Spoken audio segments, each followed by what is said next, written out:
Welcome, UCL fans, and more specifically Newcastle Nidokings fans. I'm Nintendo Fanatic 64, and I'm bringing the Season 2 draft analysis that was done by the Newcastle Nidokings. Of course, I'm sure the coach of the Nidokings has done his own review, which I will have linked down in the description, as well as his channel and Twitter accounts. But we're going to go ahead and jump right into this, and also let me know down below who you believe is going to be the best Pokemon that was drafted by the Nidokings this season. So we're going to first take a look at their Season 1 picks, which, as you can see, had Mega Venusaur, Slowbro, Staraptor, Arcanine, Nidoqueen, Haxorus, Scrafty, Sigilyph, Magneton, Lilligant, who was traded after Week 4 for a Xatu, Mismagius, and Armaldo.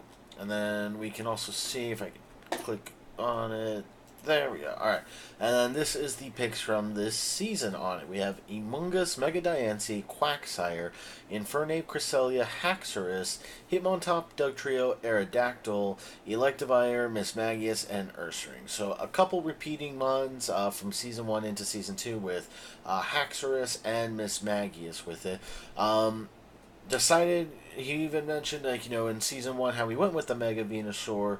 Wanted another grass poison type, but didn't want to go Mega Venusaur again. That's why he went with Amoonguss, which is definitely an interesting one. You get Spore, which will like 100% sleep powder, which is very nice.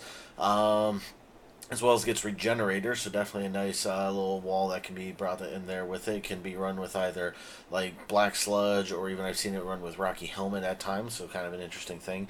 Redrafted Haxorus, which of course was like their number one mon from Season 1. It's interesting to note too that they were both his third round UU picks as well, so I expect him to put in a lot of work with that. From Season 1, he did not bring Sigilyph once, so I wonder if that's going to be a similar thing with like maybe his Aerodactyl this time, maybe not. We don't know for sure.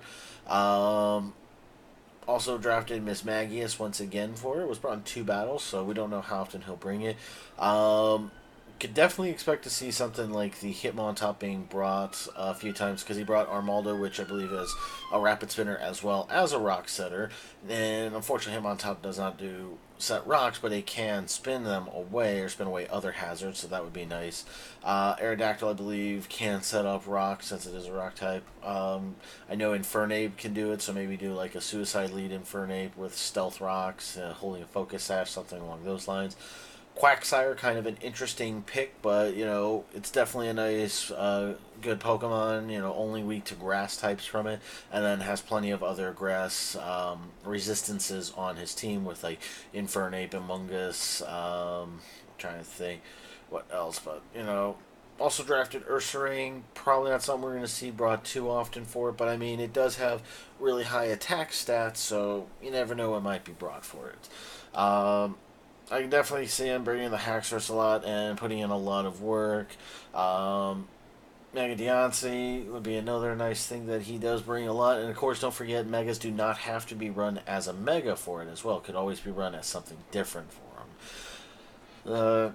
I mean, he's got a lot of interesting mons. Cresselia was definitely, one of the big defensive mons from Season 1 that was drafted by the Durham Druddigons. So it'll be interesting to see. He's kind of got a nice little wall going with Amoonguss and Cresselia on it.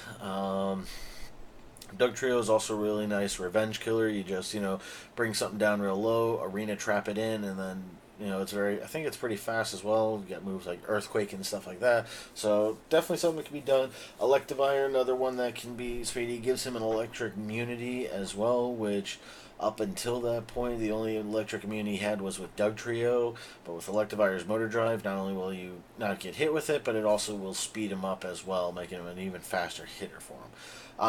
Definitely a good draft, I think, overall. I mean, last season, the Newcastle Nidokings were like, they made it to the semifinals. They lost like their first 2 and then won 12 straight and then lost in the last week, I believe it was, for it. But definitely had one of the longest winning streaks of any of the teams during the regular season as well. So, but that's going to go ahead and wrap it up for our Newcastle Nidokings wrap-ups. Alright, it's been a long morning. I'm trying to get as many of these done because I've been kind of slowing down. I want to get these all done by Wednesday or Thursday because, of course, on Friday, we're going to be doing our prep video for talking about what's going to be happening in week 1 with all the matchups that are going down. So if you do enjoy this video, please leave it a thumbs up. Like I said, let me know down below who you believe will be the MVP of the Newcastle Nidokings this season. Thank you all very much for watching. Take care and goodbye.